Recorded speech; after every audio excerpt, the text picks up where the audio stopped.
ఉస్మాన్ యూనివర్సిటీకి 1000 కోట్లు CM fund ఇస్తున్నట్టుగా GO release చేశారు. ఆ 1000 కోట్లు జీవో దగ్గర అయిపోతే ఉస్మాన్ యూనివర్సిటీకి వస్తే అని అనుకుంటున్నాను.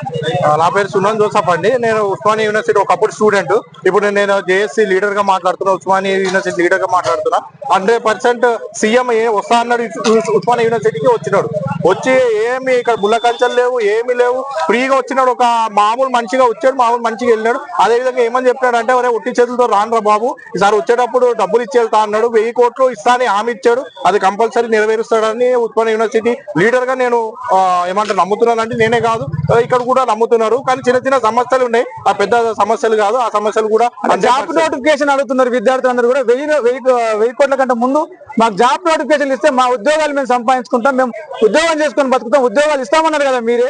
జాబ్ నోటిఫికేషన్ ఇస్తామన్నారు, ఇప్పుడు ఎందుకు మాట మారుతున్నారు? దాని మరిపేరు ఇంకే 1000 కోట్లు ఇస్తున్నా అని చెప్పేసి. లేదు, ఇదంతా మైమర్చడం లేదు, ఏం లేదు.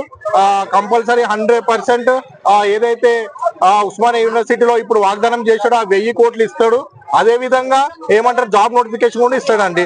ఏంటంటే ఒకవేళ ఇక్కడ చెప్పలేదేమో కానీ ఆల్రెడీ సీఎం తో మేము పర్సనల్ గా మాట్లాడినప్పుడు కూడా, కలిసినప్పుడు కూడా 100% అమ్మా జాబ్ నోటిఫికేషన్ ఇస్తా అని సీఎం హామీ ఇచ్చాడు. అది మేము చేస్తాము, ఈ ప్రాసెస్ లో ఉందమ్మా అని చెప్పాడు. కాబట్టి 100% మేము అంటే 2 సంవత్సరాల కాలం నుంచి 2 సంవత్సరాలు పూర్తయింది ఇప్పటికే కాంగ్రెస్ ప్రభుత్వం వచ్చి. 2 సంవత్సరాల కాలం నుంచి ఒక జాబ్ కో నోటిఫికేషన్ ప్రిపేర్ చేయడానికి సరిపోవట్లేదు అంటే ఎడ్యుకేషన్ కమిషన్ ఒక మాట అండి. ఏంటంటే ఇప్పుడు దాకా మనకి ఏమంటారు చాలా నష్టాలు జరిగినాయి. తెలంగాణలో చాలా ఏమంటారు ఫైనాన్షియల్ కూడా వీక్ అయిపోయినాం.